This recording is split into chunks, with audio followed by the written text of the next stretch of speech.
해운대 달맞이 공원의 가장 한적한 곳에서 한 남자가 품에 아들을 안고 이리저리 서성였다. 어린 루카스는 끊임없이 울음을 터뜨리고 있었다. 마테오는 모든 것을 가졌다. 돈, 거대한 저택, 돈으로 살 수 있는 최고의 것들.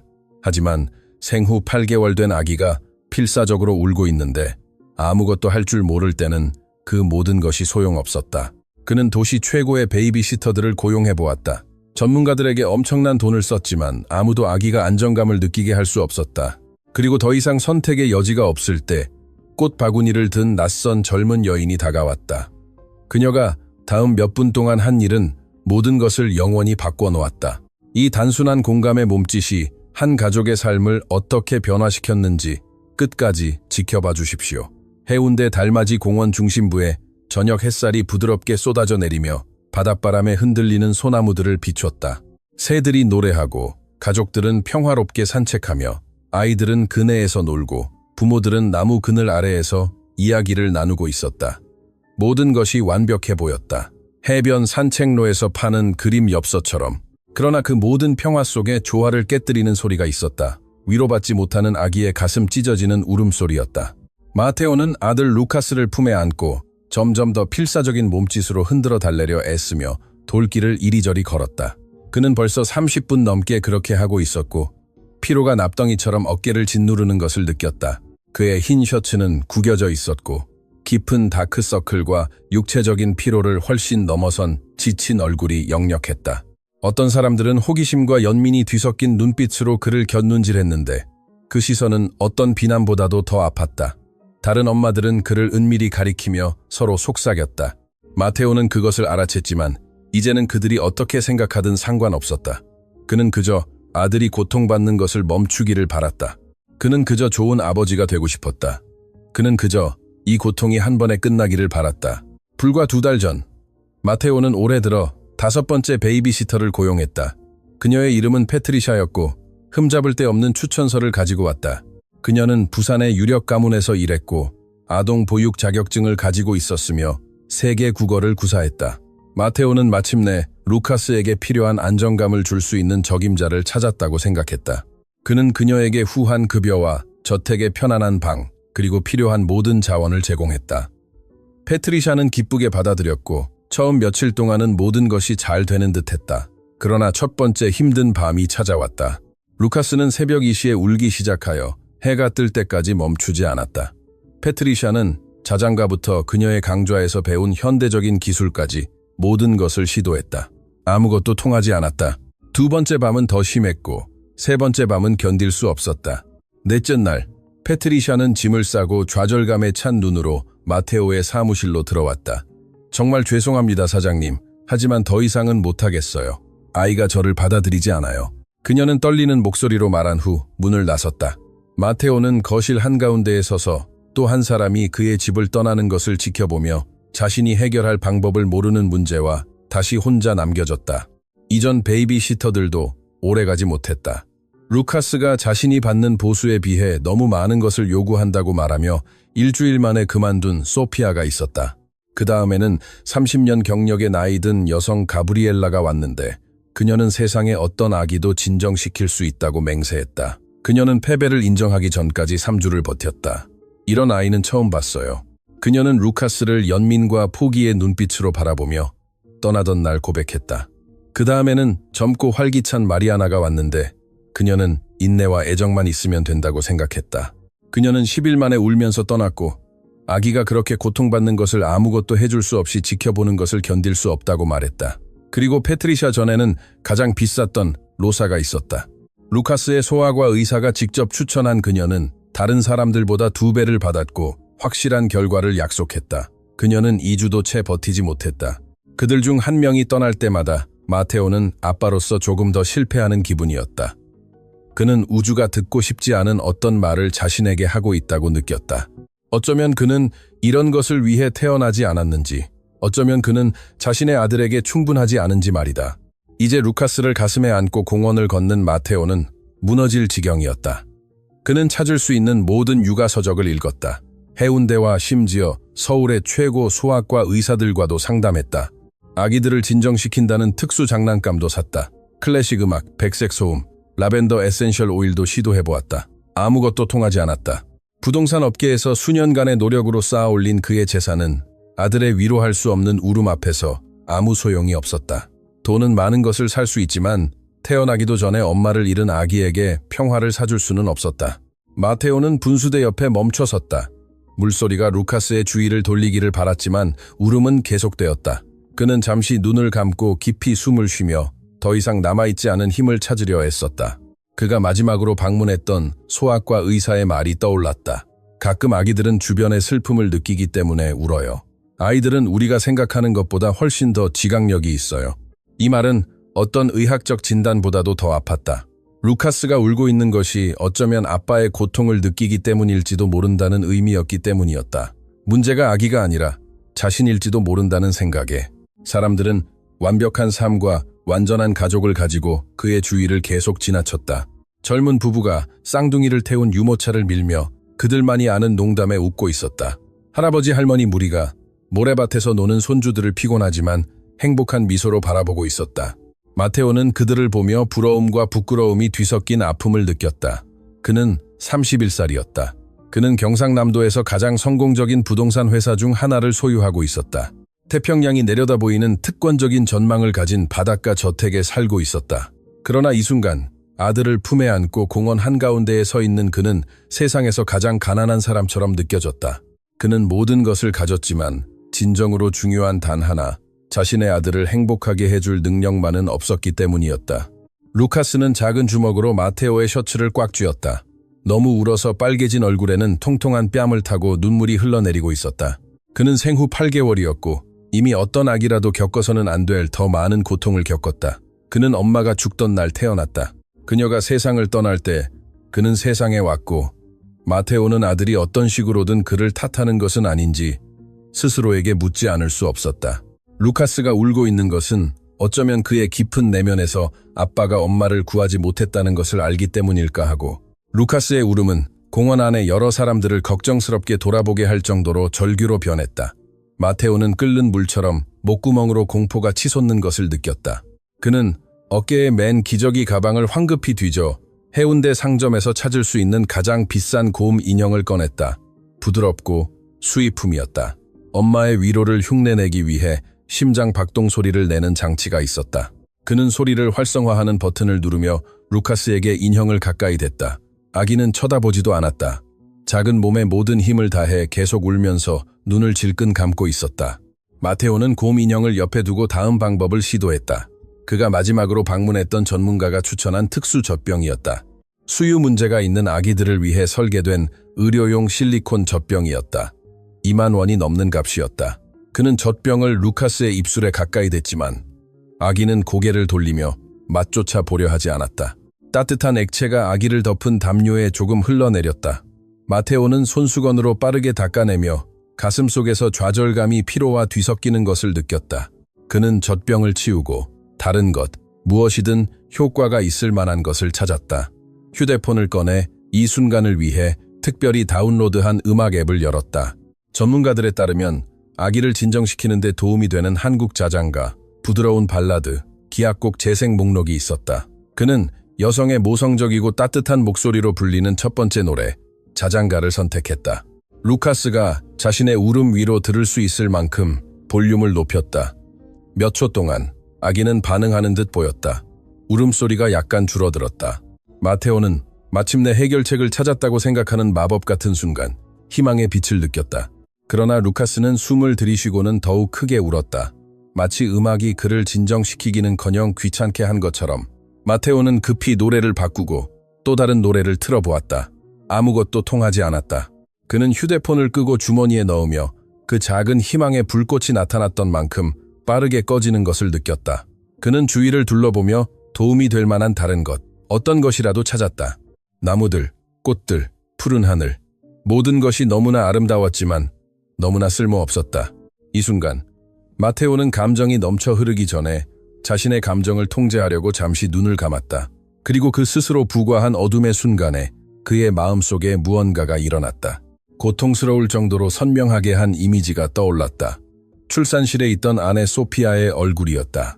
그는 사랑과 두려움으로 가득 찬 그녀의 눈을 동시에 기억했고 의사들이 필사적으로 일하는 동안 그녀가 그의 손을 꽉 쥐고 있던 것을 기억했다. 그는 그녀가 아기를 돌봐달라고, 둘을 위해 사랑해달라고, 강해져 달라고 부탁했던 것을 기억했고 모든 것이 잘못되었을 때 기계들의 소리, 즉 그들의 함께한 삶의 끝을 알리는 끊임없는 삐소리를 기억했다. 그는 거칠게 숨을 쉬며 눈을 번쩍 떴고 매일 자신을 괴롭히는 그 기억들을 떨쳐내려 애썼지만 그럴 수 없었다. 루카스를 볼 때마다 소피아의 눈이 보였기 때문이었다. 아들이 그렇게 울 때마다 마테오는 자신이 사랑했던 여인에게 한 유일한 약속을 지키지 못하고 있다고 느꼈다. 혼자서는 이걸 할 수 없어. 그는 아기의 울음소리에 거의 들리지 않는 목소리로 혼잣말했다.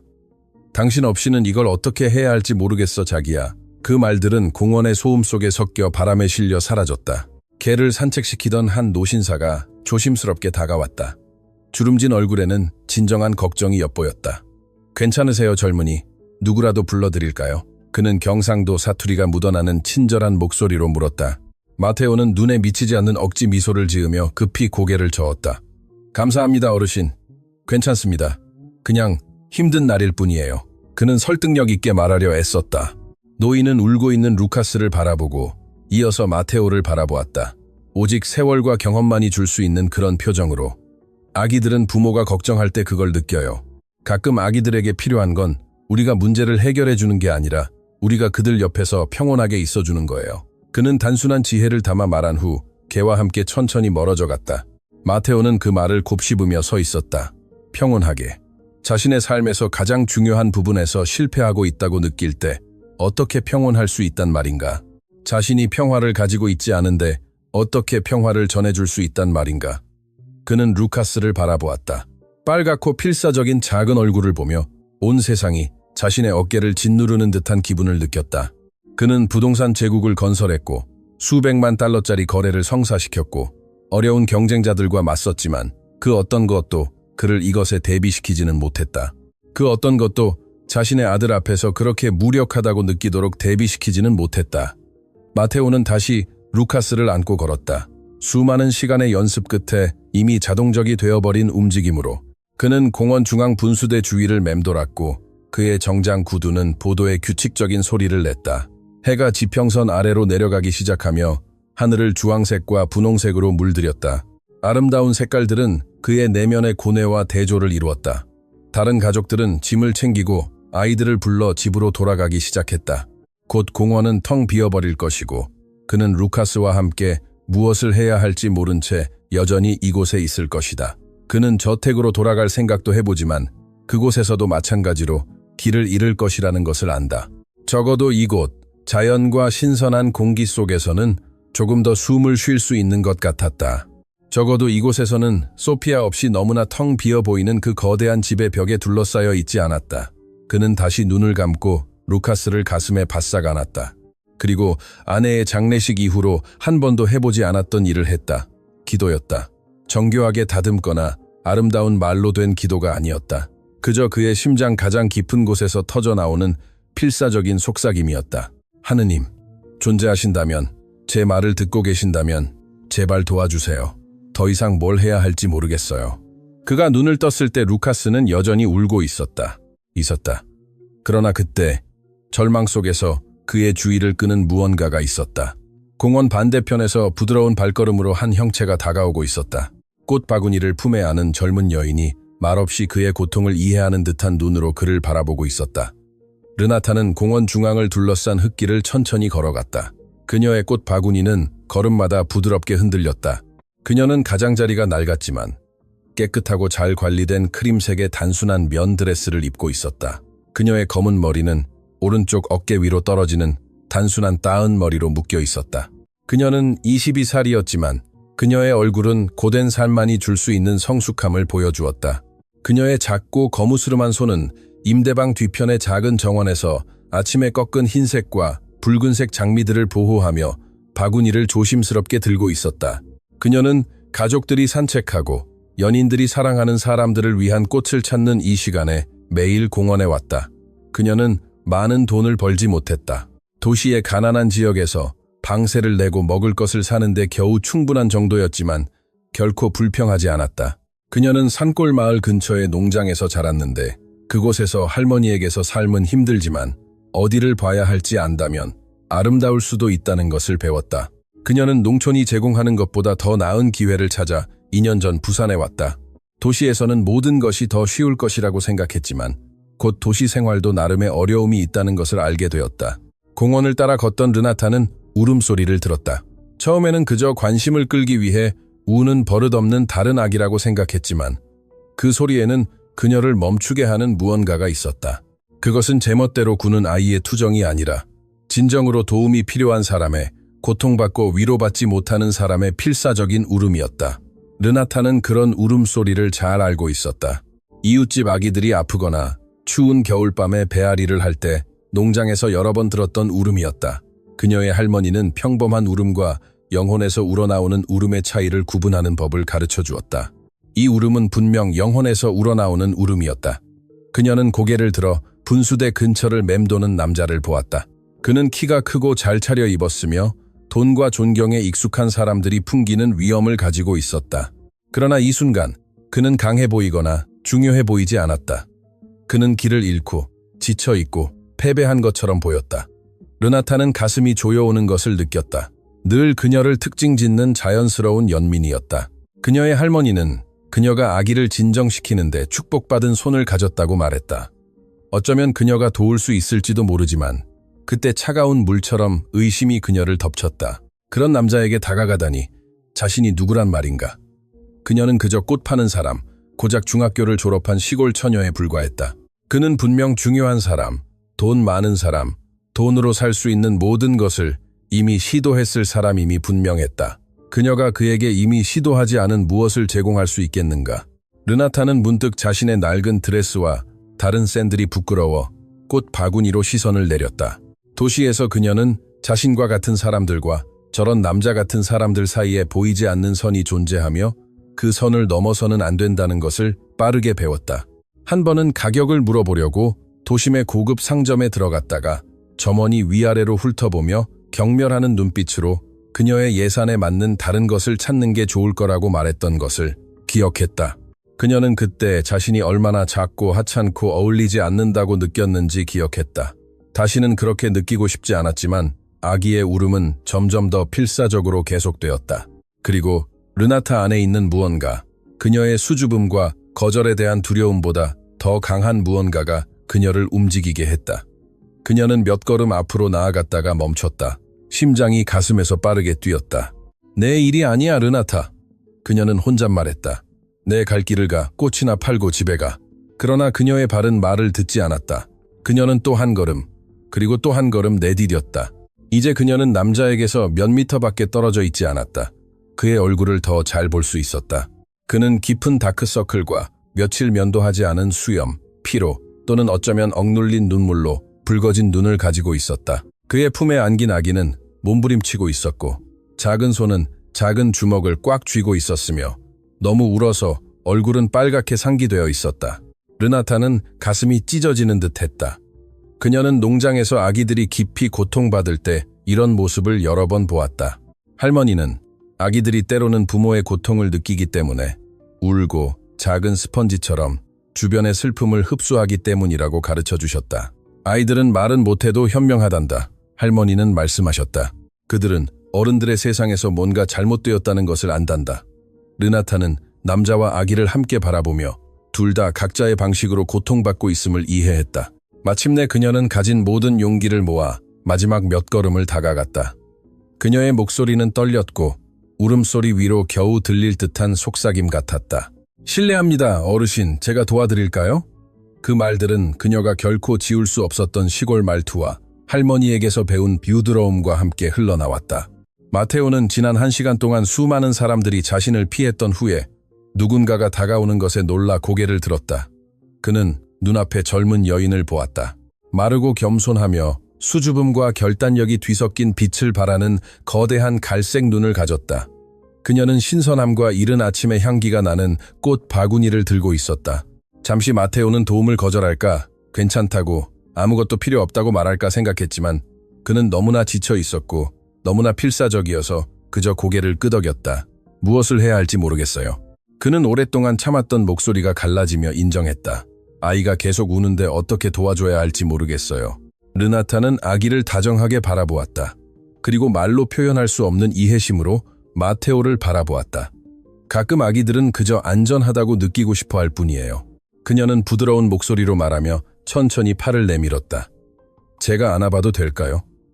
마테오는 다시 고개를 끄덕이기 전 잠시 망설였다. 그는 이미 잃은 것 외에 더 이상 잃을 것이 없었다. 르나타는 자연스럽고 본능적인 섬세함으로 루카스를 품에 안았다. 그녀는 갑작스러운 움직임을 하거나 큰 소리로 말하지 않았다. 그저 소중하고 깨지기 쉬운 것을 조심스럽게 다루듯 아기를 조심스럽게 품에 안았다.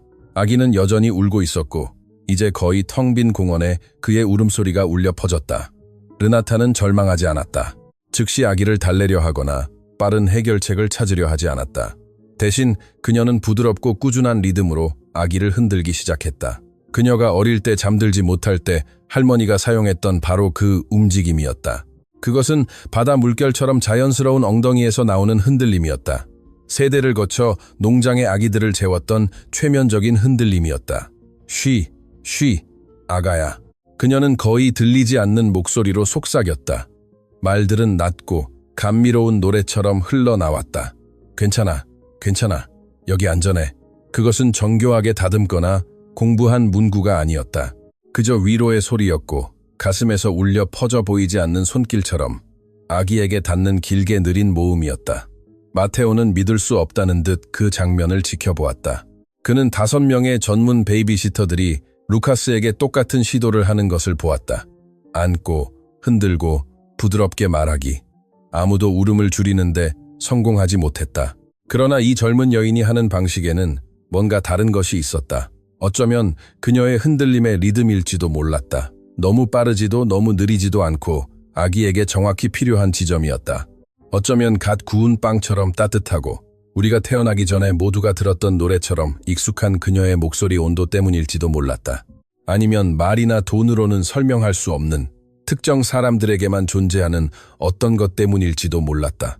르나타는 할머니에게서 배운 그 단순한 말들을 계속 속삭였다.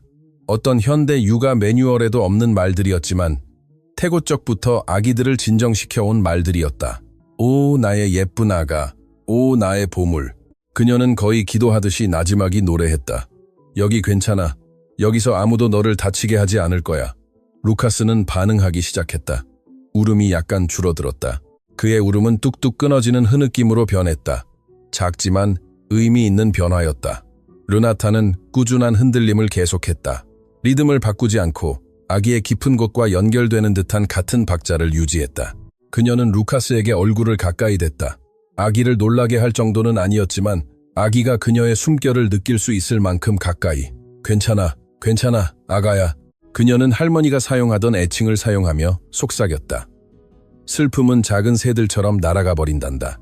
그것은 단순한 말들이었고 도시 사람의 귀에는 어쩌면 순진하게 들릴 수도 있었지만 고대적인 힘과 설명이 필요 없는 마법을 가지고 있었다. 루카스는 눈을 떴다.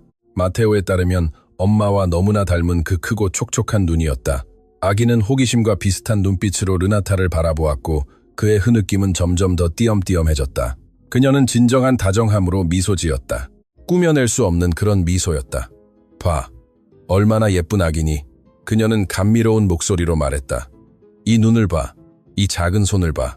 그녀는 아기의 각 부분을 다정하게 언급하며 그의 고뇌에서 주의를 돌리고 그가 느끼던 고통이 아닌 다른 곳으로 그의 관심을 이끌었다. 흐느낌은 더욱 띄엄띄엄해졌다.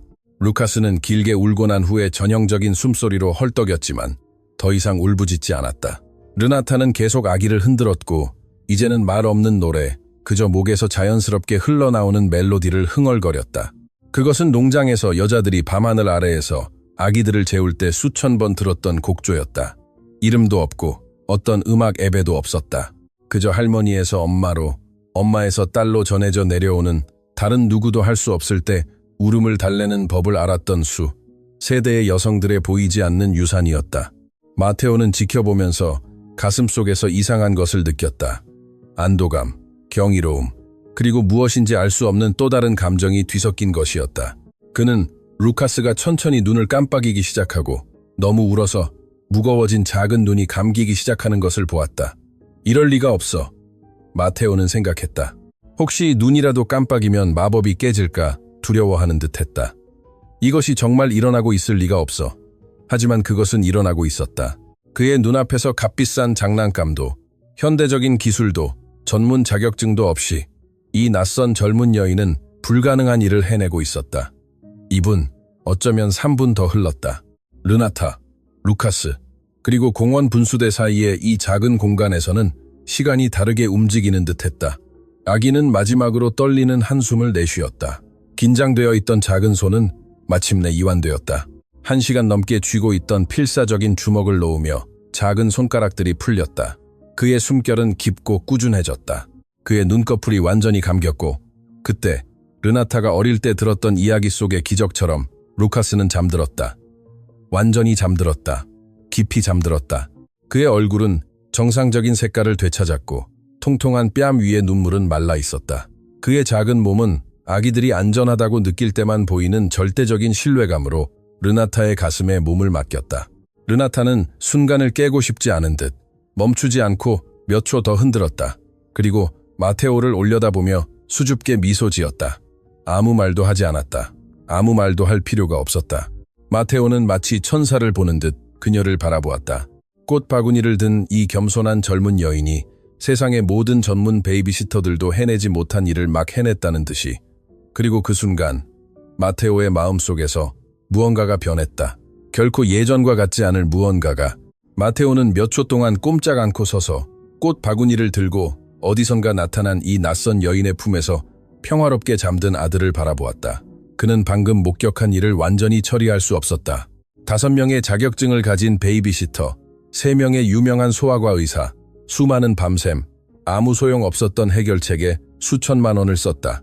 그리고 이제 한 젊은 꽃 파는 여인이 몇 달 동안 아무도 해내지 못한 일을 몇 분 만에 해냈다. 그는 깊은 안도감과 겸손함과 비슷한 무언가가 뒤섞인 이상한 감정을 느꼈다.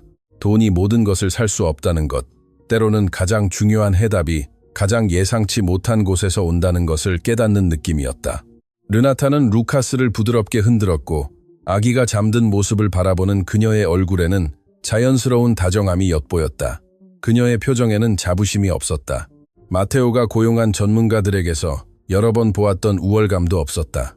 고통받던 아기가 이제 휴식을 취하고 있는 것에 대한 진정한 애정만이 있었다. 마테오는 얼굴에 손을 쓸어내리며 갑자기 이 힘든 몇 달 동안 쌓인 모든 피로를 느꼈다. 앉아야 했다. 그는 인도 고무나무 그늘 아래에 있는 벤치를 가리켰고 르나타는 아기를 깨우지 않으려고 조심스러운 발걸음으로 고개를 끄덕였다. 그들은 시간과 해운대의 짠 기후에 달아 낡고 녹색으로 칠해진 나무 벤치에 앉았다. 해는 이제 더 낮아졌고 오후의 황금빛 햇살이 나무 잎새 사이로 떨어져 그들 위에 그림자 무늬를 만들었다. 공원은 거의 비어 있었다. 멀리 떨어진 벤치에 앉은 몇몇 연인들과 집으로 돌아가기 위해 수레를 포장하는 옥수수 파는 아저씨만 남아 있었다.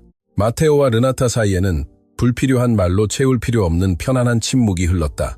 루카스는 깊이 잠들었고 그의 가슴은 평온한 숨결로 오르내렸으며 작은 손은 무의식적으로 르나타의 드레스천을 잡고 있었다. 마테오는 그가 잠든 모습을 바라보았다. 15분 전과는 너무나 다른 그렇게 평온한 모습이었다. 그리고 그는 자신의 내부에서 무언가가 깨지는 것을 느꼈다. 어쩌면 그가 짊어지고 있던 긴장일지도 모르고 어쩌면 소피아의 죽음 이후로 그를 계속 따라다니던 끊임없는 두려움일지도 몰랐다. 무엇이든 그것은 그의 손가락 사이에 모래처럼 부서지는 것을 느꼈다. 고마워요. 마침내 그는 입을 열었다. 억눌렸던 감정으로 목소리가 쉬어 있었다. 그는 이렇게 잠든 모습을 보기를 얼마나 오래 기다렸는지 알지 못했다. 르나타는 수줍게 미소 지었고 그녀의 뺨은 살짝 붉어졌다. 감사할 필요 없어요, 사장님. 그녀는 부드러운 목소리로 대답하며 마테오의 시선과 직접적인 접촉을 피하기 위해 루카스에게 시선을 고정했다. 그냥 어릴 때 할머니가 농장에서 가르쳐 주신 대로 했을 뿐이에요. 할머니는 아기들이 평화를 느껴야 하고 평화는 아기를 안고 있는 사람의 손이 아니라 마음에서 온다고 말씀하셨어요. 마테오는 그 단순한 말들을 듣고 자신이 읽었던 모든 육아 서적보다 더 많은 지혜를 담고 있다고 느꼈다. 이제 위기의 순간이 지났으니 르나타를 더 자세히 관찰했다. 그는 일로 거칠어진 그녀의 손, 짧고 깨끗하게 다듬어진 손톱, 어떤 색깔의 매니큐어도 없는 손톱을 보았다. 한쪽이 낡아 조심스럽게 꿰맨 흔적이 있는 단순한 드레스, 낡은 샌들, 그리고 낮에 열기로 시들기 시작하는 몇 송이, 장미가 담긴 꽃 바구니를 그녀의 발치에서 보았다. 그는 그녀의 모든 겸손함, 모든 소박함을 보았고 그의 내면에서 무언가가 깊이 움직였다. 이 젊은 여인은 물질적으로는 아무것도 가지고 있지 않았지만 그의 비싼 베이비시터들 중 어느 누구도 가지지 못한 것을 가지고 있었다. 아들과 소통하는 타고난 재능이었다. 이름이 뭐예요? 마테오는 자신도 모르게 더 친근한 호칭으로 바꾸어 물었다. 르나타요 사장님. 그녀는 여전히 그를 직접 쳐다보지 않고 대답했다. 르나타 모랄레스입니다. 마테오는 도와드리겠습니다라는 말에서 계층 차이가 강하게 드러나는 환경에서 자란 극도의 겸손함을 알아차렸다. 만나서 반가워요, 르나타. 저는 마테오이고 이 작은 잠꾸러기는 루카스예요. 짧은 침묵이 흘렀고 밤을 준비하는 새들의 노래만이 들렸다. 마테오는 아들에게 기적을 행한 이 젊은 여인에 대해 더 알고 싶었다. 어디에서 왔어요? 그는 진심 어린 관심으로 물었다. 르나타는 마침내 고개를 들어 그의 눈과 잠시 마주쳤다가 다시 시선을 내렸다. 저는 저기 산골에 있는 작은 농장에서 왔어요. 그녀는 숨기려 하지 않는 시골 말투로 설명했다. 2년 전에 일자리를 찾아 부산으로 왔어요. 농장에는 기회가 많지 않았거든요. 그래서 엄마가 도시에서 운을 시험해보라고 하셨어요. 그녀의 목소리는 계속하면서 더 낮아졌다. 저는 매일 여기서 꽃을 팔아요. 많은 돈은 아니지만 정직한 일이고 살아가는데 충분해요. 마테오는 이 정보를 처리하며 르나타의 삶에 대한 더 완전한 그림을 마음속으로 그렸다. 더 나은 기회를 찾아 집을 떠나 공원에서 꽃을 팔며 열심히 일하는 젊은 여인. 그는 자신의 삶을 생각했다. 바닷가 저택, 차고에 있는 수입차, 그가 쓸 수 있는 것보다 더 많은 숫자가 있는 은행 계좌. 그런데도 물질적으로 거의 아무것도 없는 이 젊은 여인은 그가 필사적으로 필요로 하는 것을 가지고 있었다. 개인적인 질문 하나 해도 괜찮을까요? 라테오는 그녀를 불편하게 만들고 싶지 않아 조심스럽게 말했다. 르나타는 천천히 고개를 끄덕였다. 그녀의 손가락은 잠든 루카스의 등을 부드럽게 쓰다듬고 있었다. 한 달에 꽃을 팔아서 얼마를 벌어요? 그 질문은 그녀를 놀라게 했다. 아무도 그렇게 진심 어린 관심으로 그녀에게 그런 질문을 한 적이 없었다. 꽃을 사는 사람들은 그저 가능한 한 적은 돈을 내려고 흥정할 뿐이었다. 달마다 달라요, 사장님. 그녀는 솔직하게 대답했다. 좋은 달에는 연인들이 많고 행사가 많아서 30만 원 정도 벌 수 있어요. 나쁜 달에는 겨우 20만 원 정도 벌어요. 마테오는 재빨리 암산했다. 한 달에 30만 원. 그것은 그가 일주일 동안 차 기름값으로 쓰는 돈보다 적었다. 상상하기만 해도 아플 정도로 적은 돈이었는데도 그녀는 그 금액이 충분해서 감사하다고 말하고 있었다. 마테오는 르나타의 경제적 현실을 처리하면서 가슴속에서 무언가가 움직이는 것을 느꼈다. 한 달에 30만 원. 그것으로 그녀는 부산과 같이 물가가 끊임없이 오르는 도시에서 월세, 식비, 교통비, 생존에 필요한 모든 것을 지불해야 했다. 그가 고용한 베이비시터들을 생각했다. 가장 싼 베이비시터는 한 달에 120만 원을 받았고 가장 비싼 베이비시터는 250만 원을 요구하기도 했다. 그들 중 아무도 르나타가 몇 분 만에 해낸 일을 해내지 못했다. 그는 품에 안겨 잠든 아들을 바라보았다. 너무나 평온한 모습이었다. 그리고 그의 마음속에서 한 가지 생각이 피어오르기 시작했다. 대담하고 어쩌면 충동적일 수도 있는 생각이었지만 옳다고 느껴졌다. 르나타. 그는 그녀가 고개를 들어 그를 바라보기를 기다리며 단호하지만 친절한 목소리로 말했다. 당신에게 제안할 것이 있어요. 르나타는 호기심과 약간의 긴장감이 뒤섞인 표정으로 그를 바라보았다. 그녀의 경험상 부자들이 자신과 같은 사람들에게 제안을 할 때는 좋은 일이 거의 없었다. 그러나 마테오의 눈빛에는 정직함이 느껴졌다. 루카스를 돌보는 일을 제안하면 어떻게 생각해요? 마테오는 조심스럽게 말을 골라 계속했다. 우리 집에서 살면서 월세나 식비 걱정 없이요. 르나타의 표정이 순식간에 변했다. 그녀의 눈이 크게 뜨였다. 그녀의 입이 약간 벌어지며 충격을 받았다. 몇 초 동안 그녀는 아무 말도 할 수 없었다. 사장님, 그녀는 마침내 떨리는 목소리로 겨우 말했다. 정말 진심이세요? 마테오는 완전히 진지한 얼굴로 고개를 끄덕였다. 완전히 진심입니다. 보세요. 저는 지난 몇 달 동안 5명의 전문 베이비시터를 고용했어요. 모두 자격증이 있고 경험도 풍부하고 추천도 매우 좋았어요. 아무도 오늘 당신이 루카스와 연결된 것처럼 연결되지 못했어요. 그가 그렇게 울 때 아무도 그를 진정시키지 못했어요. 그리고 그는 잠시 말을 멈췄다. 그의 목소리가 살짝 갈라졌다. 저는 제 아들이 받아들일 수 있는 사람, 그가 신뢰할 수 있는 사람이 필요해요. 제 아기가 계속 고통받는 것을 볼 수 없어요. 르나타는 주의 깊게 들었다. 심장이 너무 세게 뛰어서 마테오도 들을 수 있을 것 같았다. 이것은 너무나도 거대하고 너무나도 예상치 못한 일이었다. 1시간 전만 해도 그녀는 여느 때처럼 공원에서 꽃을 팔고 있었다. 그런데 이제 이 남자가 그녀의 삶을 완전히 바꿀 수 있는 일자리를 제안하고 있었다. 하지만 사장님, 저는 자격증이 없어요. 그녀는 정직하게 말했다. 자신이 자격이 없다고 느끼는 것을 받아들이지 못하게 하는 그녀의 겸손함 때문이었다. 저는 자격증이 필요 없어요. 마테오는 절대적인 확신을 가지고 대답했다. 저는 제 아들을 진정시킬 줄 아는 사람이 필요해요. 당신이 가진 그 타고난 재능을 가진 사람이 필요해요. 진정한 연결이 없다면 서류는 아무 의미 없어요. 그는 이 제안을 더욱 매력적으로 만드는 방법을 생각하며 잠시 멈췄다. 한 달에 60만 원을 드릴게요. 꽃을 팔아서 버는 가장 좋은 달보다 2배예요.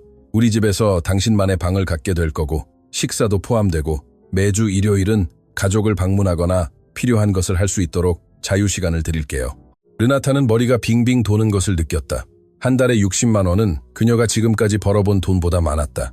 그것은 농장의 엄마에게 돈을 보내고 저축을 하고 한 달을 살아갈 돈이 충분할지 아닐지에 대한 끊임없는 불안감 없이 살 수 있을 만큼의 돈이었다. 그리고 지금 빌린 방에서 5명의 다른 사람들과 화장실을 공유하지 않고 자신만의 방을 갖는다는 것, 꿈처럼 들렸다. 할머니가 들려주시던 겸손한 사람들이 예상치 못한 축복을 받는 이야기들처럼, 그러나 또한 너무 좋아서 사실이 아닐 것 같기도 했다. 그리고 정확히 무엇을 해야 하나요? 르나타는 조심스럽게 물었다. 그렇게 중요한 결정을 내리기 전에 모든 것을 제대로 이해해야 했다. 마테오는 그녀의 분별력을 높이 평가하며 살짝 미소 지었다. 제가 일하는 동안, 낮 동안 루카스를 돌봐주는 거예요. 밥을 먹이고, 씻기고, 놀아주고, 울면 달래주고, 엄마가 할 모든 것을 해주는 거죠. 엄마라는 단어의 언급에 둘 다 잠시 침묵했다. 마테오는 소피아가 살아있었다면 이 모든 것을 어떻게 했을지 생각했다. 르나타는 자신의 엄마가 인내심을 가지고 어린 동생들을 돌보던 모습을 여러 번 보았던 것을 생각했다. 저는 요리와 청소를 하는 직원이 있어요. 마테오는 계속했다. 당신은 루카스에게만 집중하면 돼요. 그리고 뭔가 필요한 것이 있다면, 일을 더 잘하기 위해 필요한 것이라면 무엇이든 말해주세요. 르나타는 품에 안겨 잠든 아기를 바라보았다. 너무나 평온하고 순수한 얼굴이었다. 그녀는 이 작은 아이와 설명할 수 없는 연결감을 느꼈다. 마치 어떤 식으로든 그들이 만날 운명이었던 것처럼. 그녀는 지금의 삶을 생각했다. 외롭고 힘들고 불확실한 삶, 그리고 그녀가 가질 수 있는 삶을 생각했다. 안정적이고 목적이 있으며 분명히 자신을 필요로 하는 누군가를 돌보는 삶. 마테오 사장님. 마침내 그녀는 손에 떨림에도 불구하고 단호한 목소리로 말했다. 제안을 받아들이겠습니다.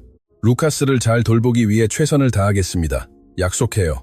그 말들은 그녀의 마음에서 우러나왔고 진심이었으며 헌신적이었다.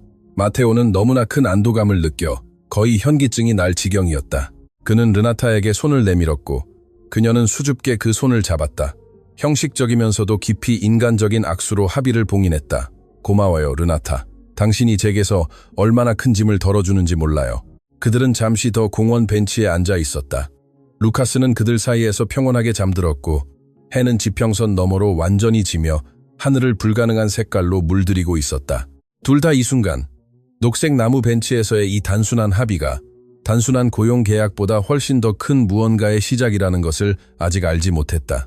둘 다 운명이 그들의 악수로 약속한 것보다 훨씬 더 큰 계획을 가지고 있다는 것을 상상하지 못했다.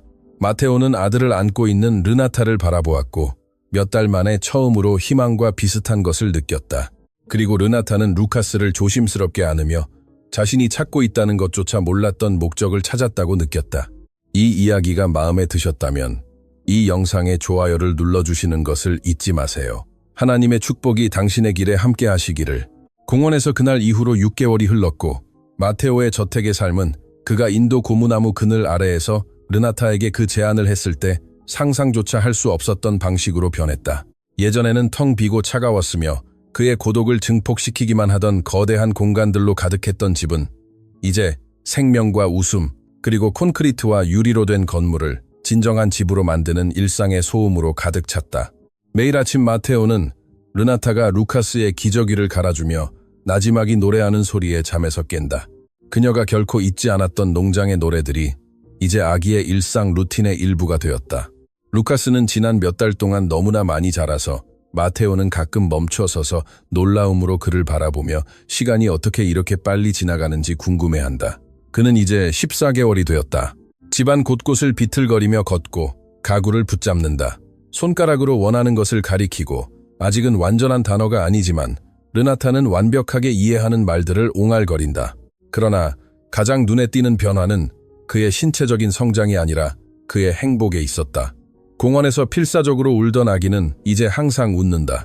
르나타가 간지럼을 태우면 웃고 그녀가 노래하면 박수를 치고 예전처럼 계속 무서워서 깨어나지 않고 밤새 잠을 잔다. 루카스와 르나타 사이의 연결은 마테오에게 거의 마법과 같은 광경이 되었다. 매일 아침 아기가 요람에서 깨어나면 가장 먼저 하는 것은 르나타를 눈으로 찾는 것이고 그녀를 보면 그의 작은 얼굴 전체가 어떤 마음이든 녹일 만한 미소로 환하게 빛난다. 르나타는 그를 안고 온갖 이야기를 하면서 화장실로 데려간다. 동시에 그녀가 자랐던 농장 이야기를 들려주고 할머니가 가르쳐주신 노래들을 불러준다. 그녀는 루카스가 더 자라면 산과 맑은 강이 있는 산골 마을에 데려가 주겠다고 약속한다. 루카스는 매혹된 듯 그녀의 말을 듣는다. 말을 이해하지 못하더라도 그 말들이 담고 있는 사랑은 완벽하게 이해한다. 아침 식사 시간에는 르나타가 시장에서 사온 신선한 과일로 만든 집에서 만든 이유식을 준비한다. 마테오가 처음에는 아기에게 주려고 했던 비싼 가공식품은 거부한다. 아기들은 사랑으로 만든 음식이 필요해요. 상자 속 음식이 아니고요. 그녀는 매일 마테오를 더 감동시키는 그 단순한 지혜로 설명했다. 그리고 그녀의 말이 맞았다. 루카스는 르나타가 주는 한 숟가락 한 숟가락을 허기진 작은 새처럼 개걸스럽게 먹고 바나나 퓨레로 얼굴 전체를 더럽히고 르나타가 끝없는 인내심으로 그를 닦아줄 때마다 웃는다. 아침 식사 후에는 바다가 보이는 테라스에서 놀이 시간이 이어진다. 르나타는 담요를 깔고 루카스가 자유롭게 탐험하게 해준다. 항상 가까이서 지켜보지만 세상을 자기만의 속도로 발견할 자유를 준다. 마테오는 일이 허락할 때 멀리서 이 장면들을 관찰한다. 가끔 일찍 퇴근하여 집에 와서 그들이 만든 완벽한 세상을 방해하지 않으려고 서재 창문 뒤에 숨어 정원에서 함께 노는 것을 지켜본다. 르나타가 루카스 옆에 쪼그리고 앉아 정원의 꽃들을 하나하나 가리키며 이름을 말해주는 것을 본다. 봐, 보물아. 이건 봉선화란다. 네가 르나타를 만나기 전에 팔던 꽃처럼 분홍색이야. 아기가 조심스럽게 꽃잎을 만지려 애쓰는 모습, 집중하는 모습, 그리고 르나타가 부드럽게 아가야, 꽃을 다치게 하지 않도록 아주 부드럽게 라고 말하며 부드럽게 안내하는 것을 본다. 그녀가 아이의 모든 가리킴, 모든 옹알이에 인내심 있게 반응하며 그가 내는 모든 소리가 세상에서 가장 중요한 것인 양대하는 것을 본다. 그리고 마테오 안에 무언가가 점차 변하기 시작한다. 너무나 천천히 변해서 처음에는 그 자신조차 알아차리지 못한다. 아들을 잘 돌봐줄 수 있는 사람을 찾은 것에 대한 감사함으로 시작되었던 것이 완전히 다른 것으로 변하고 있었다. 소피아를 잃은 후에는 결코 다시는 느끼지 못할 것이라고 생각했던 감정이었다. 그는 르나타를 베이비시터로서의 역할 이상으로 바라본다. 정원에 있을 때 저녁 햇살이 그녀의 검은 머리카락에 얽히는 것을 알아차린다. 루카스가 재미있는 일을 할 때 그녀의 미소의 달콤한 곡선을 알아차린다. 결코 불평하지 않고 매일을 묵묵히 이겨내는 그녀의 조용한 강인함을 알아차린다. 목요일 오후, 마테오는 평소보다 일찍 집에 도착했고 완벽한 사진처럼 그의 기억 속에 각인될 장면을 발견했다. 르나타는 루카스를 무릎에 앉히고 거실 바닥에 앉아 있었고 둘은 크고 다채로운 그림이 있는 동화책을 보고 있었다. 그녀는 그림 하나하나를 가리키며 각 캐릭터마다 다른 목소리로 이야기를 들려주었고 루카스는 으르렁거리는 사자 목소리나 겁먹은 생쥐 목소리를 낼 때마다 박장대소했다. 그리고 사자가 큰 목소리로 말했어. 나는 정글의 왕이다. 르나타가 극적인 어조로 이야기하자 루카스는 이야기가 완전히 이해되지 않더라도 흥분해서 박수를 쳤다. 마테오는 인기척 없이 문턱에 서서 그저 지켜보고 있었다. 그 순간 그는 몇 주 동안 인정하기를 피했던 근본적인 무언가를 깨달았다. 그는 르나타와 사랑에 빠지고 있었다. 그것은 단순한 감사나 직업적인 존경이 아니었다. 그것은 느리지만 확고하게 자라나는 사랑, 매일의 작은 순간들, 아침 식사 때 함께 나눈 미소. 루카스가 마침내 잠든 후 둘이 테라스에서 커피를 마시며 온갖 이야기를 나누던 밤의 대화 속에서 쌓여가는 그런 사랑이었다. 그것은 가면도 꾸밈도 없이 그저 솔직함과 선함으로 존재하는 누군가를 있는 그대로 보는 것에서 태어나는 사랑이었다. 그리고 그것은 다시 상실의 위험에 자신을 개방하는 것을 의미했기에 두려웠지만 오랜 시간 그저 존재하는 것에서 벗어나 다시 진정으로 살아가는 것을 의미했기에 아름다웠다. 그날 밤 르나타가 루카스를 재우고 자신의 방으로 돌아간 후 마테오는 어두운 바다가 보이는 창문 앞에서 서재에서 잠 못 이루고 있었다.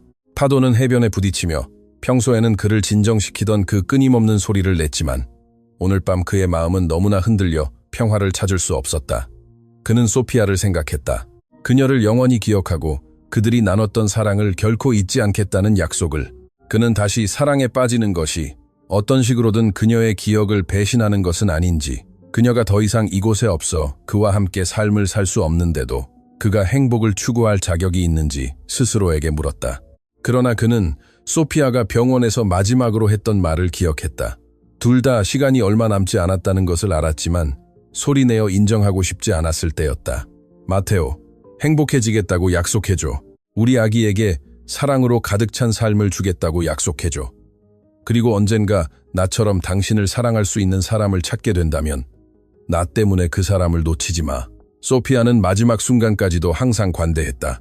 항상 자신의 이별의 고통보다 그의 행복을 먼저 생각했다. 그리고 어쩌면 르나타가 그녀가 찾기를 바랐던 그 사람일지도 몰랐다. 루카스를 자신의 아들처럼 사랑하고 모든 상처와 두려움을 가진 마테오를 사랑할 만큼 충분히 큰 마음을 가진 여인. 그는 창문 유리에 비친 자신의 모습을 바라보고 결심했다. 다시 용기를 낼 때였다. 그저 살아남는 것이 아니라 진정으로 삶을 살아갈 위험을 감수할 때였다. 내일 르나타에게 말할 것이다. 내일 그의 마음이 더 이상 침묵할 수 없는 것을 고백할 것이다. 다음 날 아침은 부산 특유의 맑은 하늘과 함께 찾아왔다. 파란색이 너무나도 강렬해서 마치 너무 많은 꿈과 너무 적은 한계를 가진 누군가가 손으로 그린 것 같았다. 마테오는 첫사랑 고백을 앞둔 10대처럼 신경이 곤두선 채 잠에서 깼고 31살에 이런 감정을 느끼는 자신을 비웃었다. 그는 눈 하나 깜빡하지 않고 수백만 달러의 협상에 맞섰다.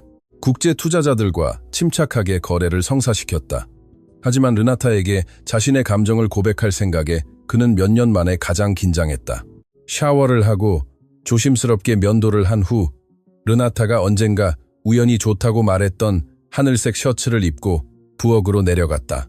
실제로는 몸의 모든 근육이 기대감으로 팽팽했지만 자연스럽게 보이려 애썼다.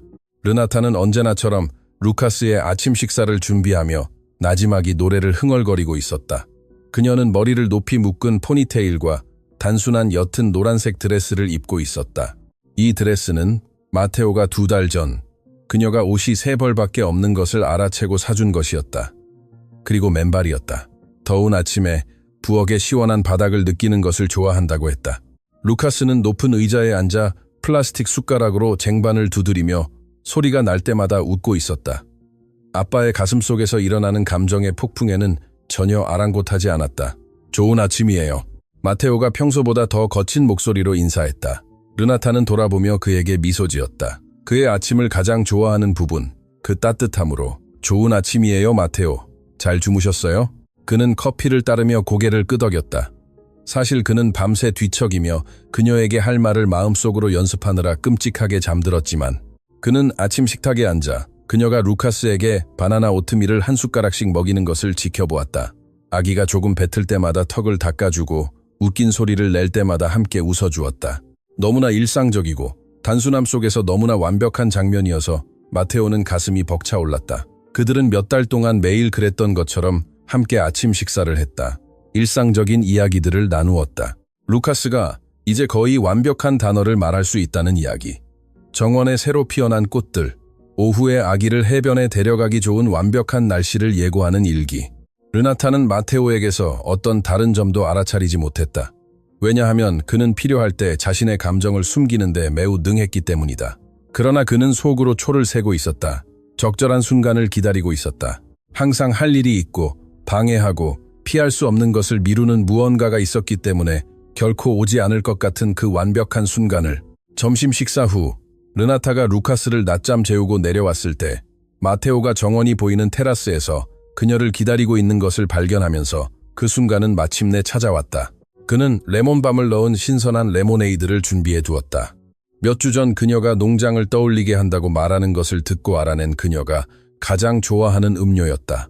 단조 테이블 위에 두 잔이 놓여 있었고 마테오는 난간 옆에 서서 멀리 바다를 바라보고 있었다. 주머니에 손을 넣고 용기를 모으는 사람처럼 뻣뻣한 자세였다.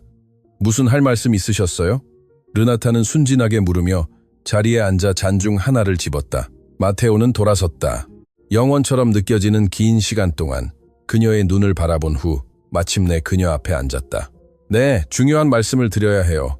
그는 단호하지만 감정이 실린 목소리로 시작했다. 르나타는 살짝 고개를 기울였다. 누군가 자신에게 이야기할 때 항상 보여주는 그 완전한 집중의 표정이었다. 오직 그에게만 집중된 그 큰 눈. 마테오는 심호흡을 했다.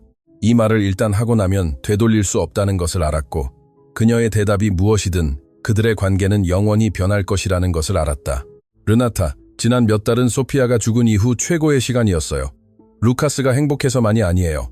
그것도 당신 덕분이지만 당신이 이 집에 생명을 불어넣어 주었어요. 제 아들에게 생명을 되돌려 주었고 저도 모르는 사이에 저에게도 생명을 되돌려 주었어요. 르나타는 방해하지 않고 그의 말을 들었다. 이 대화가 어디로 향하는지 이해하면서 그녀의 표정은 호기심에서 놀라움으로 점차 변했다. 그녀의 심장이 더 빠르게 뛰기 시작했다. 그녀의 손은 레모네이드 잔을 더 세게 쥐었다. 마테오는 말을 이어갔다. 처음에 장벽을 뚫고 나니 이제 말들이 더 쉽게 흘러나왔다. 처음에는 루카스와의 당신의 재능, 당신의 끝없는 인내심, 당신의 타고난 선함에 감탄했어요. 하지만 그 다음에는 다른 방식으로 당신을 알아차리기 시작했어요. 아무도 듣지 않는다고 생각할 때 당신이 어떻게 노래하는지, 정원의 식물들을 마치 당신의 딸들처럼 어떻게 돌보는지를 알아차렸어요. 청소하는 아주머니부터 가스를 가져다주는 아저씨까지 모든 사람에게 항상 친절한 말을 건네는 당신을 보았어요. 지난 몇 달 동안 당신이 자신감을 키워나가는 것을 보았어요.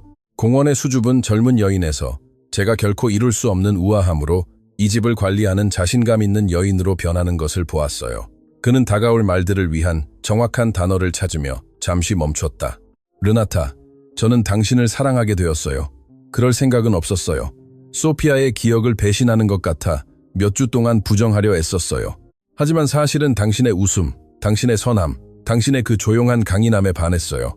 당신이 제 아들과 함께 있는 모습을 보는 것, 농장 이야기를 듣는 것, 루카스가 잠든 밤에 당신과 커피를 마시는 것이 좋았어요. 당신의 모든 모습에 반했어요. 그리고 당신의 대답이 두려워 죽을 지경이라도 당신에게 말해야 했어요. 르나타는 자신도 모르게 눈물이 뺨을 타고 흘러내리기 시작했다. 그것은 슬픔의 눈물이 아니라 그녀의 작은 가슴에 담을 수 없을 만큼 큰 감정의 눈물이었다. 그녀는 입을 틀어막고 터져나올 듯한 흐느낌을 억누르려 애썼다. 마테오는 즉시 당황하며 의자에서 일어나 그녀에게 다가갔다. 너무 직설적이었다면 용서해줘요. 만약 이게 당신을 불편하게 한다면 제가 아무 말도 안 했다고 생각하고 예전처럼 지낼 수 있어요. 그는 그녀의 눈물을 오해하며 급히 말했다. 그러나 르나타는 그가 다가오자 그의 손을 잡으며 힘차게 고개를 저었다. 아니요, 그게 아니에요. 그녀는 뚝뚝 끊어지는 흐느낌 사이로 겨우 말했다. 사실은 저도 마테오 씨를 사랑하게 되었어요. 그리고 그런 감정을 느끼는 제가 미쳤다고 생각했어요. 저에게는 너무나도 멀리 있는 사람을 사랑하는 제가 바보 같다고 생각했어요. 그녀는 여전히 그의 손을 잡고 일어섰다. 오후 햇살 아래 빛나는 눈물로 가득 찬 눈으로 그를 바라보았다. 저는 당신이 준 일에 대한 감사함 외에는 아무것도 느끼지 않으려고 노력했어요. 거리를 두려고 노력했지만 매일이 더 힘들어졌어요. 저는 루카스와 함께하는 당신의 모습에 당신이 고통을 상기시킴에도 불구하고 그를 사랑하는 모습에 반했어요. 세상에 보여주는 진지함 뒤에 숨겨진 당신의 선함에 제가 농장 출신이고 당신의 우아한 세상에 대해 아무것도 모른데도 저를 존경심으로 대하는 모습에 반했어요. 루카스 없이 제 삶을 상상할 수 없고 당신 없이도 상상할 수 없어요. 말들이 뒤죽박죽 흘러나왔다. 솔직했고 몇 달 동안 쌓여왔던 감정으로 가득 차 있었다. 마테오는 마치 그녀를 처음 보는 것처럼, 지금까지 본 것 중 가장 아름다운 존재를 보는 것처럼 그녀를 바라보았다. 더 이상 생각하지 않고 그것이 옳은지 그른지 분석하는 것을 멈추고 그는 그저 자신의 심장이 하라고 외치는 것을 따랐다. 그는 더 가까이 다가가 비어있는 손으로 르나타의 촉촉한 뺨을 부드럽게 쓰다듬으며 엄지손가락으로 눈물을 닦아주었다. 키스해도 될까요? 그는 거친 목소리로 물었다. 왜냐하면 모든 것에도 불구하고 그는 그녀의 허락을 원했다. 이것이 둘 모두의 결정이기를 원했다. 르나타는 말없이 고개를 끄덕였다. 다시 눈물로 감동하여, 그리고 마테오는 몸을 숙여 그녀에게 키스했다. 처음에는 부드럽게, 거의 수줍게, 마치 무한한 조심성으로 다루어야 할 신성한 것을 발견한 듯이 르나타는 그가 쥐고 있던 레모네이드 잔을 떨어뜨리며 키스에 응했다. 잔은 테라스 바닥에 부딪혀 깨졌지만 둘 중 누구도 그 소리에 주의를 기울이지 않았다. 그녀의 팔이 마테오의 목을 감았고 그는 그녀를 더 가까이 끌어당기며 키스를 깊게 했다. 둘은 몇 달 동안 부인해왔던 명백한 사실에 대한 모든 쌓였던 감정을 그 순간에 쏟아부었다. 마침내 숨을 헐떡이며 떨어졌을 때 르나타는 눈물 속에서 웃었고 마테오는 그녀를 가슴에 꽉 안았다. 나와 결혼해줘. 그가 그녀의 머리카락에 속삭였다. 그 제안에 자신도 놀랐지만 완전히 옳다고 느꼈다. 더 이상 기다리고 싶지 않아. 더 이상 시간을 낭비하고 싶지 않아. 우리가 서로를 진정으로 안 지 얼마 안 됐다는 것을 알아. 하지만 당신이 남은 내 삶을 함께하고 싶은 사람이라는 것을 알아. 르나타는 그를 똑바로 쳐다볼 만큼만 떨어졌다. 어떤 의심의 흔적도 찾았다. 그녀는 아무것도 찾지 못했다. 그저 진실하고 솔직한 사랑, 언젠가 찾기를 꿈꿨지만 시골의 단순한 처녀에게는 결코 찾아오지 않을 것이라고 생각했던 그런 사랑을 보았다. 네. 그녀는 눈물에도 불구하고 단호한 목소리로 대답했다. 네, 마테오 씨와 결혼하고 싶어요. 그리고 그들은 다시 키스했다. 부산의 햇살이 그들 위로 빛나며 아름다운 무언가의 시작을 침묵하는 증인이 되었다. 위층 요람에서 마치 자신이 사랑하는 어른들의 행복을 느끼는 것처럼 루카스는 낮잠에서 깨어나 정확히 나타라고 들리는 소리를 냈다. 르나타를 부르는 그만의 방식이었다. 그것은 이 완벽한 오후의 강렬한 푸른 하늘 아래에서 막 피어난 사랑에 대한 그의 순진한 축복이었다. 마테오와 르나타의 결혼식은 테라스에서의 그 완벽한 오후로부터 2달 후 바다가 보이는 저택 정원에서 소박하게 치러졌다. 마테오가 쉽게 감당할 수 있는 화려한 장식이나 수백 명의 하객은 없었다. 대신 진정으로 중요한 사람들만이 참석했다. 소박하지만 아름다운 흰 드레스를 입은 딸을 보고 행복의 눈물을 흘리며 산골 마을에서 온 르나타의 어머니, 상사의 긍정적인 변화에 기쁘게 놀란 마테오의 가까운 동료들, 마테오가 그렇게 행복해하는 모습을 본 적이 없다고 말하며 예식 내내 울었던 가정부 아주머니, 그리고 물론 이제 거의 16개월이 되어 더 굳건히 걷고 있으며 작은 왕자처럼 보이는 맞춰 입은 흰 정장으로 모든 이의 주목을 받는 루카스도 있었다. 예식을 집전하는 목사는 예상치 못한 곳에서 피어나는 사랑에 대해 하느님의 계획이 우리의 인간적인 이해를 넘어선다는 것에 대해, 때로는 가장 큰 축복이 공원에서의 우연한 만남으로 위장되어 찾아온다는 것에 대해 이야기했다. 부산의 황금빛 노을 아래에서 파도가 해변에 부드럽게 부딪히는 것을 배경 음악 삼아 마테오와 르나타가 서약을 교환할 때 그들은 사랑뿐만 아니라 루카스가 마땅히 받아야 할 모든 애정 속에서 자랄 진정한 가족을 함께 만들어 나갈 것을 약속하고 있음을 알고 있었다. 값비싼 반지나 불필요한 사치는 없었지만 훨씬 더 소중한 것이 있었다. 진정성이 있었고 서로를 찾게 된 것에 대한 깊은 감사함이 있었다. 이것이 그들 모두에게 올바른 시작이라는 확신이 있었다. 결혼 초 몇 달은 둘 다 결코 깨어나고 싶지 않은 아름다운 꿈처럼 흘러갔다. 르나타는 아내로서 그리고 집의 안주인으로서의 새로운 역할에 적응해 나갔다. 비록 그녀는 여전히 그저 르나타일 뿐이며 이제 사랑하는 남자와 삶을 공유하는 축복을 받은 시골 처녀일 뿐이라고 주장했지만 마테오는 그녀가 매일 꽃 피는 것을 지켜보았다. 자신감은 더욱 커지고 가정의 결정에 의견을 제시하며 저택이 차가운 박물관처럼 느껴지기보다는 가족이 진정으로 살고 사랑하는 공간처럼 느껴지도록 변화를 제안했다. 루카스는 끊임없는 존재감으로 그들을 더욱 단단히 묶어주었다. 이제 그는 르나타를 원할 때는 분명히 엄마라고 말하고 마테오를 찾을 때는 아빠라고 말하며 아무런 구별도 하지 않았다. 왜냐하면 그에게 르나타는 생물학적인 어머니가 아니라는 점을 제외하고는 항상 그의 어머니였기 때문이었다. 그러나 결혼 5개월 후 르나타는 몸이 달라지는 것을 느끼기 시작했다. 처음에는 그저 피로 탓이라고 여겼던 작은 신호들이었다. 아침마다 화장실로 달려가게 하는 메스꺼움, 루카스 옆에서 낮잠을 자게 하는 비정상적인 피로, 평소에는 좋아하지 않던 음식에 대한 이상한 식탐. 마테오는 그녀 자신이 완전히 인지하기도 전에 이러한 변화들을 알아차렸다. 어느 날 아침 식사 전에 속을 달래기 위해 짠 과자를 깨물어 먹는 그녀를 바라보다가 그는 전날 은밀하게 사둔 임신 테스트기를 가지고 다가갔다. 이걸 해봐야 할 것 같아요. 그가 부드러운 목소리로 말했다. 그의 눈은 희망과 긴장감이 뒤섞인 빛을 발하고 있었다. 르나타는 떨리는 손으로 테스트기를 들었다. 마치 그 작은 상자가 자신이 던지고 있다는 것조차 몰랐던 질문들에 대한 답을 담고 있는 것처럼 상자를 바라보았다. 그녀는 화장실로 갔다. 심장이 너무 세게 뛰어서 귀에 들릴 정도였다. 그녀는 조심스럽게 지시를 따랐고 그리고 나서 욕조 가장자리에 앉아 인생에서 가장 긴 3분을 기다렸다. 마테오는 복도를 이리저리 오가며 문 밖에서 기다리고 있었다. 모든 것을 바꾼 그 먼 날 공원에서 그랬던 것처럼 결과가 나왔을 때 선명하고 확실한 두 줄을 보고 르나타는 온 세상이 완전히 뒤집히는 것을 느꼈다. 그녀는 임신했다. 아기를 가질 것이다. 마테오에게 또 다른 아들을, 루카스에게 남동생 또는 여동생을 줄 것이다. 그녀는 눈물을 흘리며 화장실 문을 열었고 아무 말도 할 수 없는 채 마테오에게 테스트기를 내밀었다. 그는 그녀를 바라보았다. 두 줄을 보았고 그의 표정은 순식간에 수많은 감정을 스쳐 지나갔다. 놀라움, 엄청난 기쁨, 그리고 마치 갑자기 태양을 가리는 어두운 구름처럼 두려움. 소피아를 비슷한 상황에서 잃은 이후 그를 결코 완전히 떠나지 않았던 본능적인 두려움. 저 임신했어요. 르나타는 마침내 속삭였다. 그의 반응에 대한 불확실성 때문에 그녀의 미소는 떨리고 있었다. 마테오는 즉시 그녀를 강하게, 거의 필사적으로 안으며 얼굴을 그녀의 목에 파묻었다.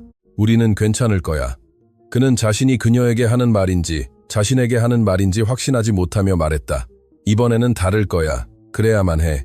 임신 초기 몇 달은 합병증 없이 지나갔고 이는 마테오를 엄청나게 안심시켰다. 물론 그는 결코 경계를 늦추지 않았지만 르나타는 임신으로 인해 더욱 빛났다. 그녀의 피부는 생명을 품은 여성들이 가지는 특별한 빛으로 빛났다. 그녀의 웃음은 더욱 자주 터져 나왔다.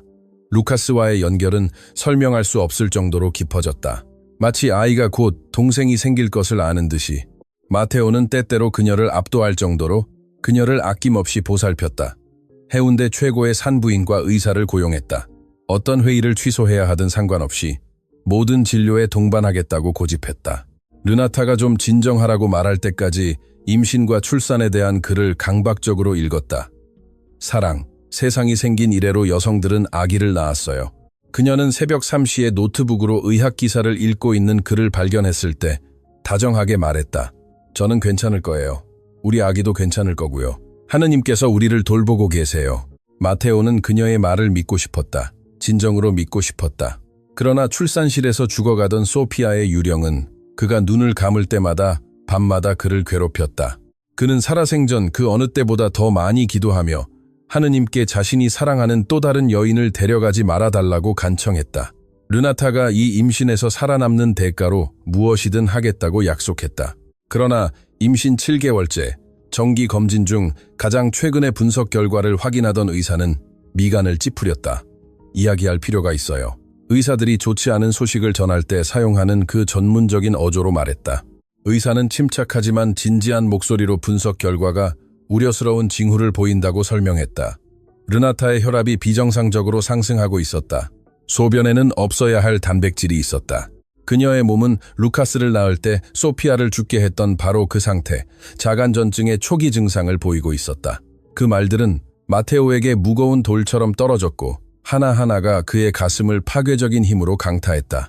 이럴 리가 없어. 다시는 이런 일이 일어날 리가 없어. 르나타마저 잃을 수는 없어. 의사는 계속해서 치료 옵션들을 설명했다. 절대 안정, 특별한 약물, 지속적인 모니터링에 대해 이야기했다. 그러나 마테오는 귓가를 가득 채운 공포의 울음소리 때문에 그녀의 말을 거의 들을 수 없었다. 르나타는 그러나 이상할 정도로 침착했다.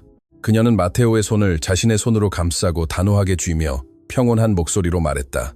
하느님을 믿어요. 그분이 우리를 여기까지 데려오셨어요. 지금 우리를 버리지 않으실 거예요. 그날 밤, 루카스를 재운 후 침실의 사적인 공간에서 마테오는 마침내 무너졌다. 그는 르나타가 쉬고 있는 침대 옆에 무릎을 꿇고 그녀의 손을 자신의 손으로 감싸고 소피아의 장례식 이후로 울지 않았던 것처럼 울었다. 당신을 잃을 수 없어요. 그는 온몸을 흔드는 흐느낌 사이로 말했다. 두 아이를 혼자 키울 수 없어요. 당신 없이는 살 수 없어요. 이 일을 다시 겪을 수 없어요. 르나타는 끝없는 다정함으로 그의 머리카락을 쓰다듬었다. 그녀 자신의 눈물은 조용히 흘러내렸다. 당신은 저를 잃지 않을 거예요. 그녀는 그가 이해할 수 없는 믿음으로 약속했다. 하느님께서 꿈에서 우리 딸을 만나게 될 거라고, 그녀가 자라는 것을 보게 될 거라고, 우리가 완전한 가족이 될 거라고 보여주셨어요. 믿어야 해요, 사랑. 믿음을 가져야 해요. 마테오는 그녀의 말, 그녀의 흔들리지 않는 믿음을 믿고 싶었지만 두려움은 그의 가슴 속에서 너무나 큰 짐승이었다. 그날 밤, 르나타가 지쳐 잠든 후 마테오는 조용히 일어나 바다가 보이는 테라스로 나갔다. 부산의 무한한 별들 아래에서 그는 생애 가장 필사적인 기도를 드렸다. 하느님, 제가 최고의 신자가 아니었다는 것을 압니다. 때때로 당신의 존재를 의심했다는 것도 압니다. 그러나 제 모든 것을 다해 간청합니다. 르나타를 데려가지 마세요. 누구를 데려가셔야 한다면 저를 데려가세요. 그러나 그녀를 살려주세요. 그녀가 우리 딸을 만나게 해주세요. 제발, 하느님, 제발. 그 말들은 밤바람에 실려 하늘로 올라갔다. 한 번 더 부서지는 것을 견딜 수 없는 찢어진 마음의 간절한 간청처럼. 임신 마지막 몇 주는 마테오가 소피아의 죽음 이후 겪었던 가장 힘든 시간이었다. 매일이 얇은 얼음 위를 걷는 것 같았다. 언제라도 깨져 그를 돌아올 수 없는 심연으로 빠뜨릴 수 있을 것만 같았다. 르나타는 절대 안정을 취하고 있었고 마테오가 매시간 활력 징후를 모니터링하기 위해 고용한 간호사의 끊임없는 감시 아래 침대나 거실 소파에 누워 나날을 보냈다. 이제 거의 2살이 된 루카스는 왜 엄마 르나타가 예전처럼 자신과 놀아줄 수 없는지, 왜 그녀에게 다가갈 때 조심해야 하는지 완전히 이해하지 못했다. 왜 아빠는 항상 걱정스러운 표정을 짓고 있어서 그의 작은 얼굴도 진지해지는 걸까? 그러나 아이는 작은 아이들이 가진 그 특별한 직감으로 그 어느 때보다 더 애정이 깊어졌다. 그는 가장 좋아하는 장난감들을 르나타에게 가져다 주었다. 그녀가 피곤한 목소리로 이야기를 읽어줄 수 있도록 조심스럽게 그녀 옆에 누웠고 여동생이 자라는 배에 뽀뽀하며 아기라고 절대적인 다정함으로 말했다. 마테오는 이 장면들을 보며 가슴이 찢어지는 동시에 다시 채워지는 것을 느꼈다.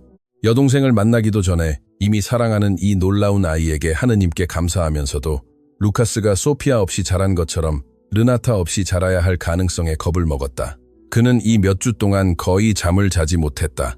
밤새도록 깨어 르나타의 숨소리를 살피고 그녀의 배를 부드럽게 만져 아기의 발길질을 느끼고 숨쉬는 것만큼이나 끊임없이 기도했다.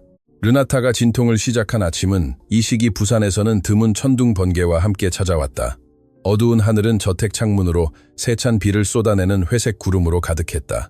르나타는 새벽 5시에 숨통을 끊는 진통에 잠에서 깼다. 옆방에서 자고 있는 루카스를 놀라게 하지 않으려고 소리 지르지 않으려 애쓰며 이불을 꽉 쥐었다. 마테오는 즉시 깨어나 의사에게 전화를 걸고 몇 주 전부터 준비해둔 가방을 챙기고 루카스를 돌봐줄 가정부를 깨웠다. 그의 마음은 절대적인 공포로 비명을 지르고 있었지만 그는 자동적으로 움직였다. 병원으로 가는 길은 고통스러웠다. 빨간 신호등마다 영원처럼 느껴졌다. 르나타를 신음하게 하는 모든 진통은 그의 가슴에 칼날처럼 꽂혔다. 하늘에서 울려 퍼지는 모든 천둥은 다가올 일의 어두운 전조 같았다. 숨 쉬어, 사랑, 숨 쉬어. 마테오는 침착함을 유지하려 애쓰며 말했다. 운전대 위 그의 손은 너무 떨려서 거의 차를 제어할 수 없었다. 르나타는 숨을 헐떡였고 이마에는 땀이 송골송골 맺혔지만 고통 속에서도 미소를 지을 힘을 찾았다. 괜찮을 거예요. 그녀는 그것이 확신 때문인지 아니면 믿어야 할 필요성 때문인지 확실하지 않으면서도 만트라처럼 반복했다. 하느님께서 우리를 돌보실 거예요. 우리를 돌보실 거예요. 우리를 돌보실 거예요. 그들이 병원에 도착하자 모든 것이 소용돌이처럼 활기를 띠었다. 간호사들이 뛰어다니고 의사들이 지시를 내리고 기계들이 삐 소리를 내고 밝은 조명 아래에서 마테오는 르나타의 들것이 분만실로 밀려 들어갈 때 완전히 무력함을 느꼈다. 이어진 시간들은 마테오의 삶에서 가장 길고 고통스러웠다. 매분이 고무줄처럼 늘어나 끊어질 지경이었다. 의사들은 빠르게 일했다. 르나타와 아기의 심장 박동을 추적하는 모니터에 그녀를 연결했다. 위험할 정도로 계속 오르는 그녀의 혈압을 조절하기 위한 약물을 투여하고 발생할 수 있는 모든 합병증에 대비했다. 마테오는 그녀 옆에 서서 그녀의 손을 잡고 있었다. 진통이 번개처럼 그녀를 꿰뚫을 때마다 그녀가 초인적인 힘으로 자신의 손을 꽉 쥐는 것을 느꼈다. 할 수 있어. 사랑. 할 수 있어.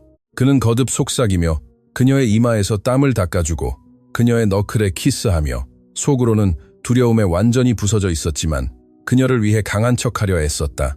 르나타는 지시할 때마다 힘을 주고 숨 쉬라고 하면 숨 쉬고 의사들의 모든 지시를 마테오가 그녀에게서 본 적 없는 맹렬한 결단력으로 따랐다.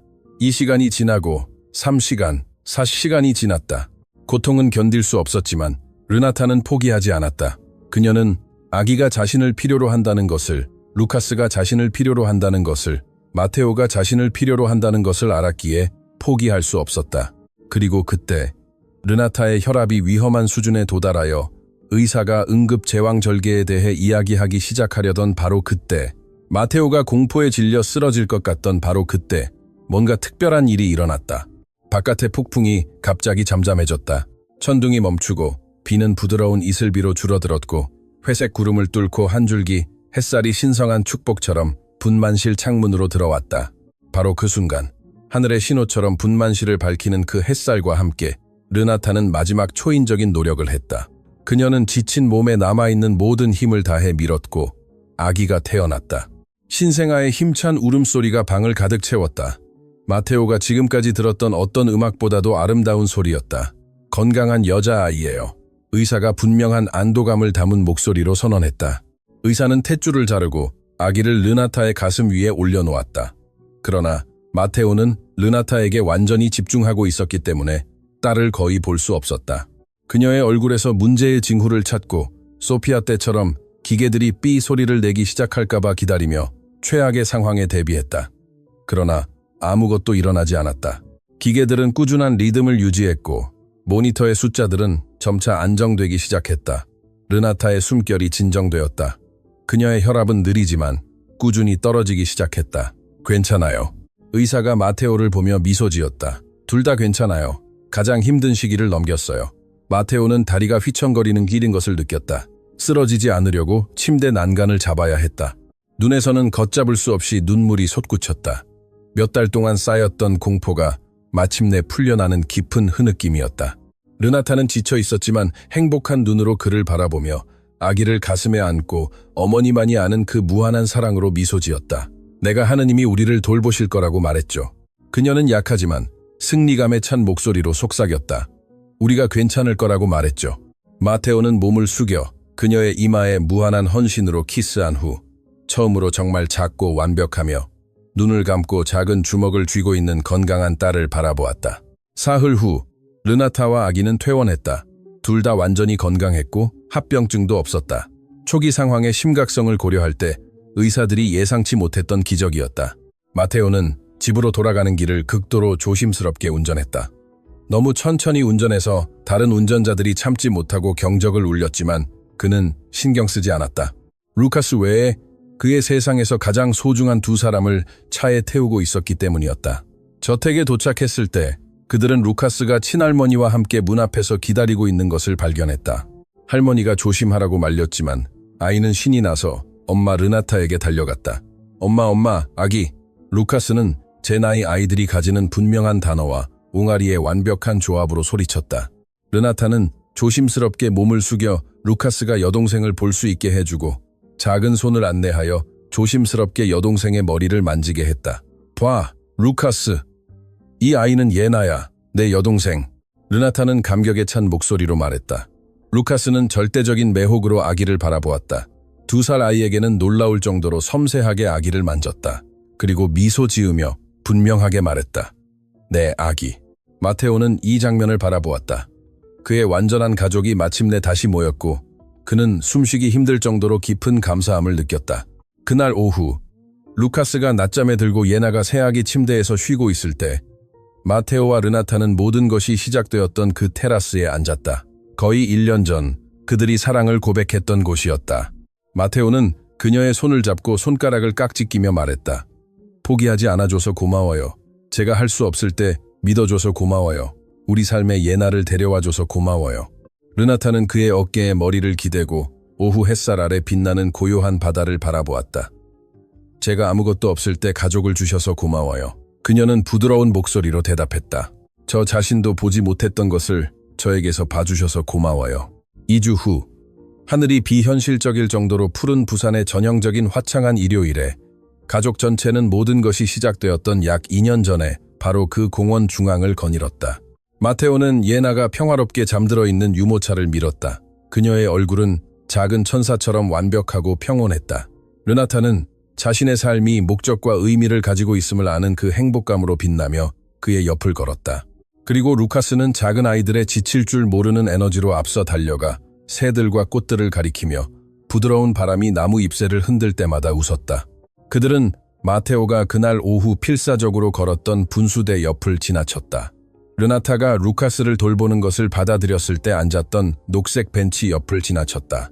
그녀가 꽃 바구니를 들고 다가와 그들의 삶의 흐름을 영원히 바꿔놓았던 바로 그 장소를 지나쳤다. 마테오는 그 특정 지점에 멈춰섰고 르나타는 말없이 이해했다.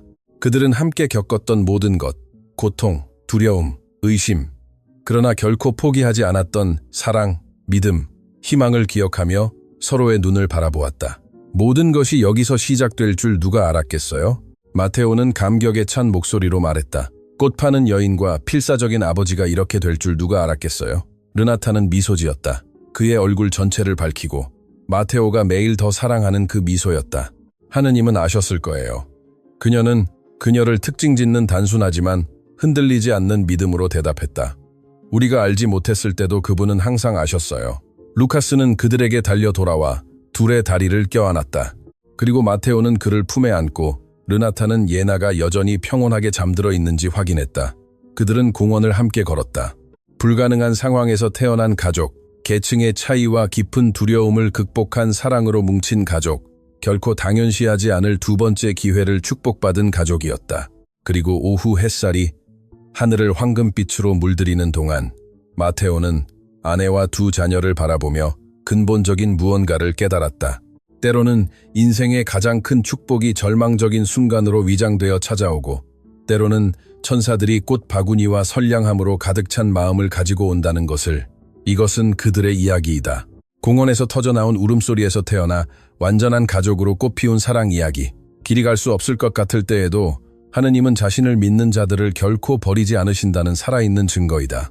이 이야기가 당신의 마음을 울렸다면 이 영상의 좋아요를 누르고 아직 구독하지 않았다면 채널을 구독하는 것을 잊지 마세요. 우리가 이곳에서 공유하는 모든 이야기는 어둠 뒤에 항상 빛이 있다는 희망, 사랑, 믿음의 메시지를 담고 있습니다. 기적이 존재하고 진정한 사랑은 가장 예상치 못한 곳에서 태어날 수 있으며 다시 시작하기에 결코 늦지 않는다는 것을 기억해야 하는 누군가와 이 영상을 공유해주세요. 하느님께서 당신의 운명을 바꿀 만남과 당신 자신조차 보지 못하는 것을 당신에게서 볼 수 있는 사람들과 그분이 우리가 상상할 수 있는 것보다 더 큰 계획을 항상 가지고 계시다는 확신으로 당신의 삶을 축복하시기를. 당신의 믿음이 르나타의 믿음처럼 강하고 당신의 마음이 마테오의 마음처럼 관대하며 당신의 가족이 어떤 형태를 취하든 항상 높은 곳에서 오는 무한한 사랑으로 둘러싸여 있기를. 아멘.